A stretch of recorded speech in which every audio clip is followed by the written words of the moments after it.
This isn't on the script. This is just me talking right now. I'm going to be spoiling something. I'm going to be spoiling Campaign 2 of Critical Role, specifically episode 89, but also other ones. I think also 69, maybe 68. I don't know. There will be spoilers, and I'm just going to get it right through here so we don't got to worry about it, and I don't hear nothing about the stupid dancing squirrel. So I will give you a highly over-edited dancing squirrel. Good.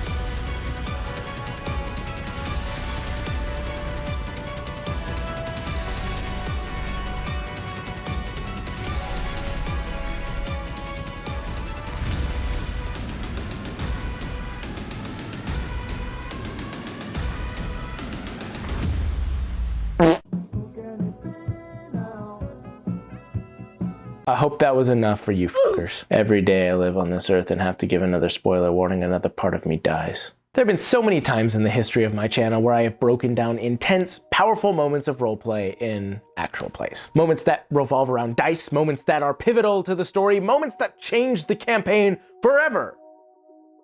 The moment we're going to discuss today is none of those things. It did not revolve around dice. It wasn't pivotal to the main overarching narrative, and it didn't change the campaign. And yet, through its pure simplicity, it is one of the hardest hitting and most incredible moments I've ever seen in this medium. So let's sit back, take a drink, and watch somebody who embodied the concept of showing a story and not telling it. Let's see what happens when a barbarian's rage grows silent. You are still shackled, child. I know. Some reasons I know why, but other reasons I do not. Have I done something terrible?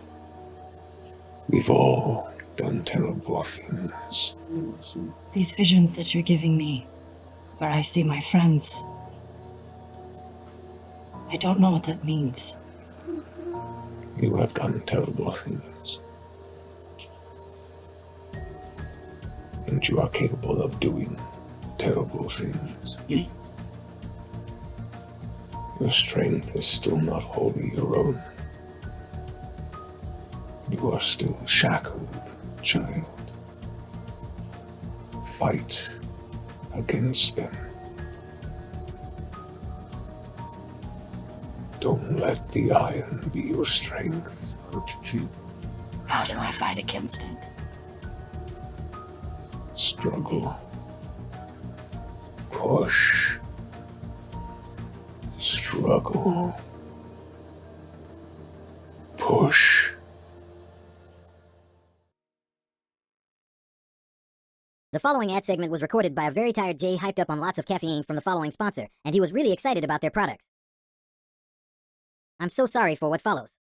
We'd like to thank our sponsor for today, Many Worlds Tavern. Many Worlds Tavern is an online coffee and tea company, which quite honestly is something that I have used so much. We try not to apply any products that we don't personally endorse. I can promise you, we endorse this one. How much tea have I drinking just from Many Worlds Tavern in the past month? For like individual tea bags, you've probably done close to like 40 or 50, and that's with like the recommended. Oh my God, that's a size. lot of tea. No, but seriously, Many Worlds Tavern is amazing. They are coffee for game night or tea for tabletop, whatever you want to, because they do also provide coffee as well as tea, but I've been drinking a lot of their tea. And you may be asking yourself, what does tea or coffee have to do with game night other than keeping me awake during late night? They actually provide themed teas, which are amazing, which provide a tea for you to enjoy, as well as some amazing things that go alongside these teas. They provide dice inside, which is amazing. I'll probably show the B-roll that my wife filmed instead of me just holding it up like this, as well as these amazing cards inside. Now these are for D&D 5th edition, but they actually provide spells. And my favorite part about this is that one of the components for the spell to be cast is part of what's in the tea. It's Hearthbloom Petal, which is exactly what's in the tea bag in here, which I think is so cool. And also these spells are, you can use them in your game. They are actually very well balanced. As somebody who makes spells pretty regularly, I think these are amazing. Whoever made these, You're struggling. I've just recorded 2 whole videos and now I have to do an ad spot, okay? So please go check them out if you like coffee or tea or gaming products, or even better, all 3.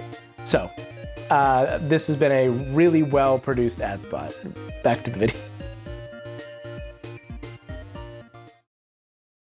Ashley Johnson is an incredible role player and actor. We all know this, but for the first 2 campaigns of Critical Role, that was difficult to see sometimes. Not because she didn't perform incredibly, because Lord did she, but because she wasn't there, especially during campaign 1. She was gone for a large portion of time because she was playing on Blind Spot, and then during campaign 2, same sort of deal. Also, you know, she was doing The Last of Us and a lot of other stuff. Ashley is pretty popular in mainstream culture and therefore was very busy.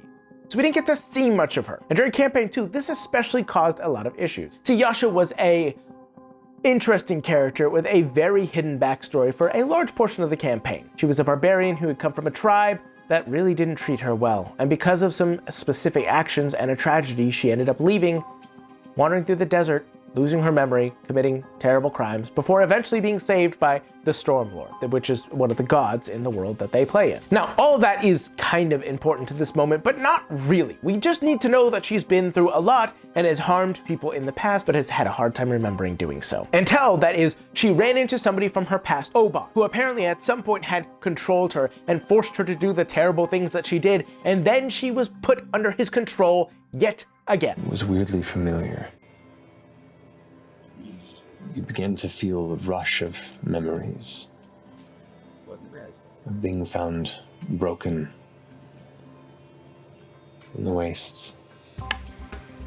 This red-skinned savior pulled you from the depths and showed you an angel like yourself that could give the power you need to maybe forgive yourself,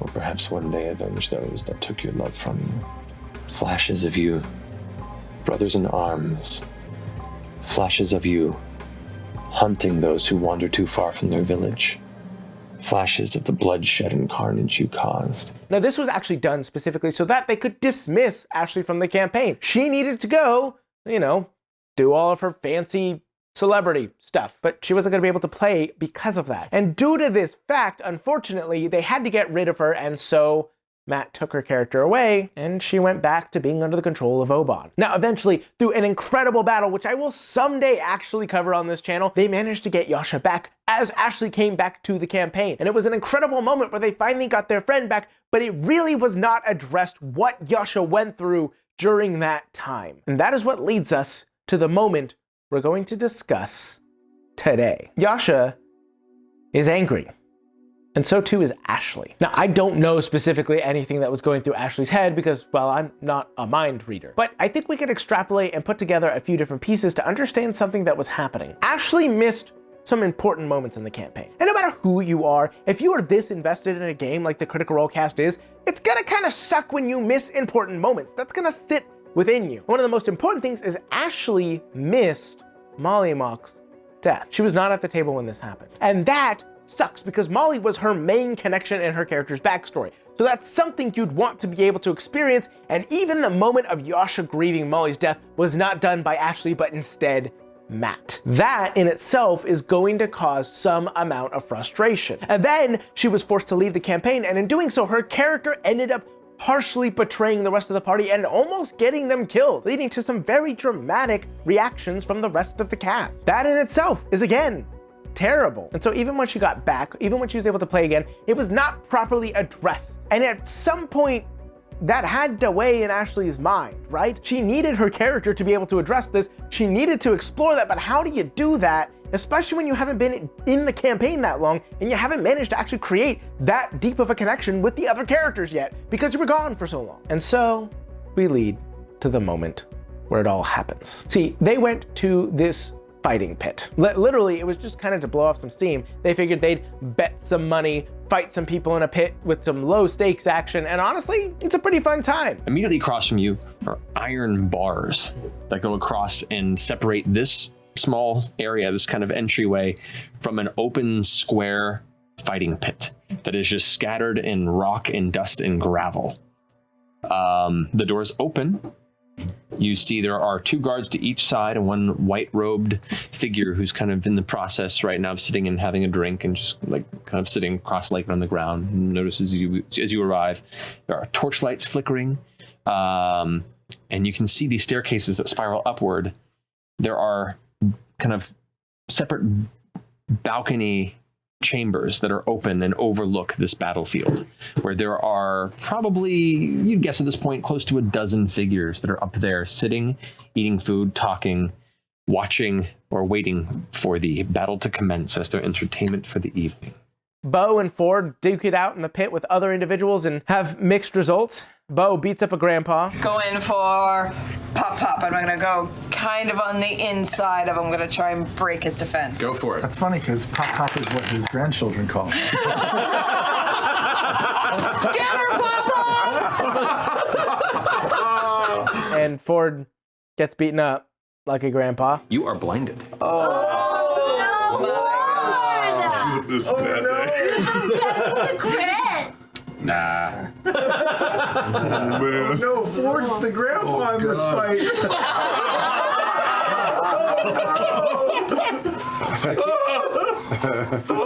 But it's Ashley specifically playing Yasha that we want to focus on. See, she has the final round, and she's going to play against the champion of the pit. Somebody who's supposedly terrifying and vicious, and as they get down into the pit and they stare at each other and they roll for initiative, Matt immediately has this individual go into a feral barbarian rage. Cal goes,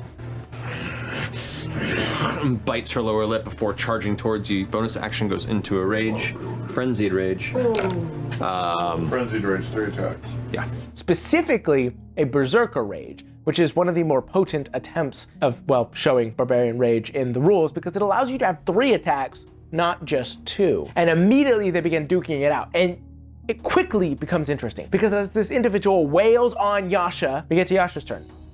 And she doesn't rage. Ajay, Wait, are you gonna rage? I mean, sorry. you have advantage because she does. Yeah, you have advantage on your attacks against her. Are you raging first or you?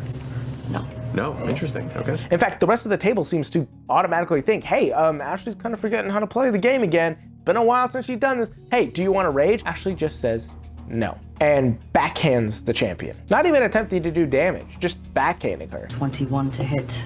That hits. And I just look at her and I backhand her across the face. I do it again with my other hand. So 4 points of damage. Foregoing the rage damage. And then she begins to egg her on. And this leads to a very fascinating encounter. The two of them begin going at it over and over, but Yasha refuses to really attack the barbarian. Instead, she just keeps pushing her, slapping her, insisting that she attacks. And the way that Ashley portrays this experience is truly incredible and shows how well Ashley can act with the littlest of implications, which shows true talent. I push her and I get really close to her and I say, is that all you got? And as the battle progresses, this just keeps happening. Yasha will not attack. She will do just enough to continue to make this angrier and angrier, make her opponent angrier and angrier. And it's so fascinating because it begins to get into the champion's head. Obviously, she's a powerful fighter and she's facing this woman who refuses to attack, refuses to react, refuses to treat her with the respect that's necessary. And it even leads to a moment where Matt gives the barbarian the fear condition. You are on the ground, you reach up, and you have her like held to you with your first attack. So I when I grab her by her wrist, I pull her close. I say, you're fucking weak. And I push her away. Make an intimidation check. Oh my god, yeah, it's just so hardcore. Oh. You can use your strength roll if you want to. Okay, 19. 19. Natural fucking 1. Oh! As you push her away, she's frightened of you. And she like backs and like, Yeah. and looks up at everyone around, and everyone's like leaning in and going, what is happening? She's like, Yeah. it's her turn. And she like steps back to about 10 feet away from you. She's frightened. She's frightened. Yeah. Oh my god! Shit. She's gonna lose her rage. Spooked her. Oh my god. To close the gap. Yeah. All right. So crazy. Ashley Johnson, you crazy motherfucker. Do you feel intimidated? Now, he does end up backtracking on that decision because, well, frenzied barbarians cannot take fear. They're immune to such a thing. But that doesn't stop Matt from continuing to obviously show the confusion and genuine misunderstanding from that other barbarian. They don't know how to handle this. It's terrifying to be so angry, so enraged, and to find somebody who's just as angry back, but refuses to do anything about it. And it all leads into this culmination of an incredible moment from Ashley, where Yasha just stares the champion down and says, "Come on, champion. You're so close. Fucking finish it." So you pull back and shove her off. She kind of slams into the bars. They rattle from the impact. She's like, Come on, champion. You're so close. Fucking finish it. Jesus. The cold way that she delivers this line, the reactions from everybody at the table, tell a story all in their own. So subtle, so quiet is the moment, and yet it communicates everything. And with that, the champion finishes it and knocks out Yasha and storms out in anger because they will never understand what just happened. They will never understand how somebody could be so angry and so still at the same time. I just say, finish it, champion.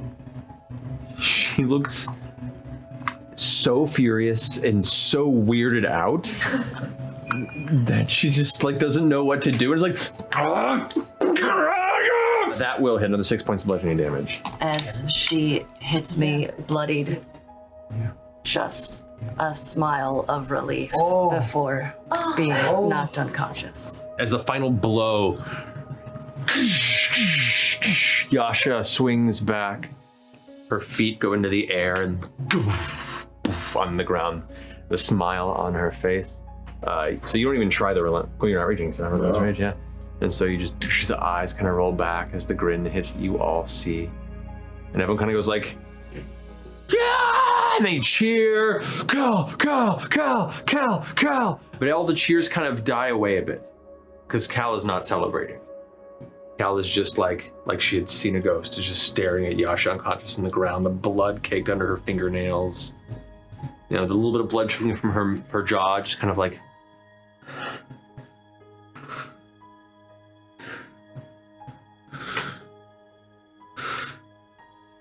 and just leaves the entire arena, storms through the gates, up the stairs, and out of the venue. I ruin people.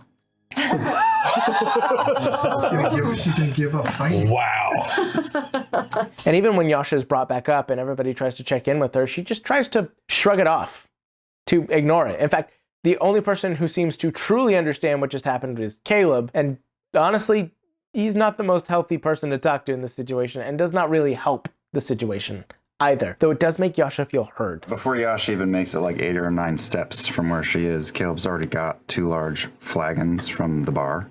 Gigantic umbrellas. Just hands over. It's a huge umbrella. Just hands it to her. Holds her gaze for a second and says, I get it.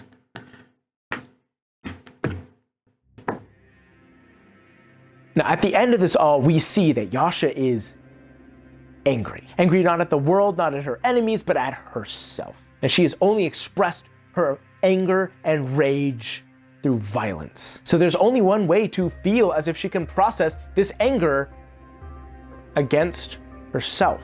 In this moment, she is angry at herself for having betrayed her party. She is angry at herself for having been so weak and hurt people again. It's one thing that it happened to her once at the worst moment in her life, but now it has happened again when she was surrounded by the people she felt she cared about the most, and she hurt them. And even though they got her back, nobody ever addressed it with her. Nobody ever held her accountable. And of course they wouldn't. It wasn't her fault. But does she feel that way? She remembers swinging the sword. She remembers attacking Jester. She remembers assaulting them. And even if they won't hold her accountable, she feels like somebody needs to, because isn't that how the world works? At one point, she did something terrible and her tribe held her accountable for it. She had to do something awful and she was held accountable. That's how the world works. If she makes a mistake, she should be harmed for it. But nobody would, so she made it happen herself. And I think that is such an interesting and fascinating way to explore this. It didn't shake the campaign. It didn't detract from anything. It was just a cold, amazing moment that shows that you do not have to do something insane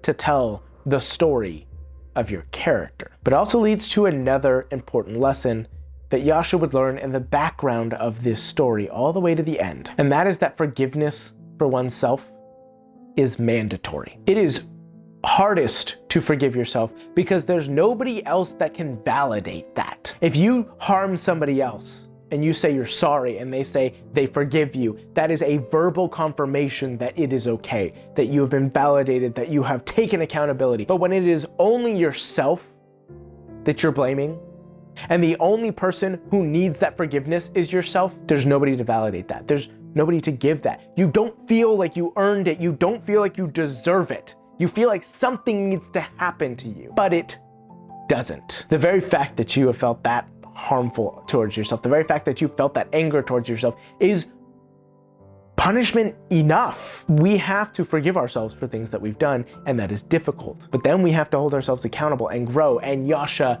does grow. She learns to continue to be stronger, to protect herself, to rely on her friends, and to be there for her friends. Throughout the story, over and over, she puts herself in harm's way and her friends do the same and they protect each other. She learns to forgive herself, but it happens through action. And sometimes that is the only thing that we can do. And I find that very worth it. I'm sorry.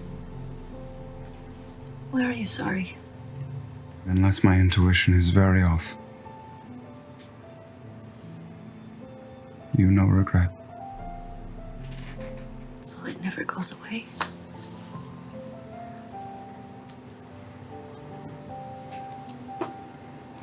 No. It's easier with people around you to make you feel more like you. I feel a little bit like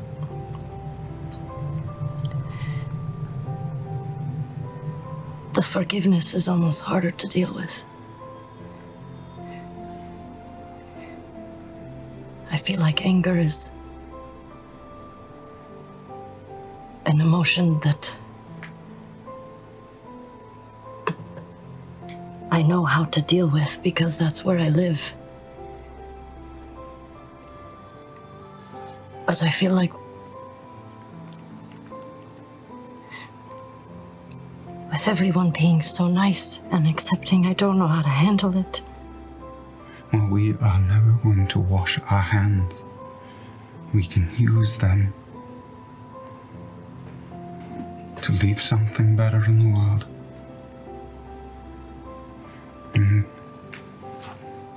Maybe the curtain never rises from our eyes, but what else do we do? You either lose yourself to it and forget, or you do your part. That's the end of the story. Call to action for us, wife. Let Jay know your favorite moments from Critical Role Campaign 3. Yes, please. Let me know your favorite moments from Critical Role Campaign 3. Do not spoil. Just give. I have not watched it. Give just the. If I'm gonna put all these fucking spoiler warnings for you guys. Spoil Jay. Spoil Jay.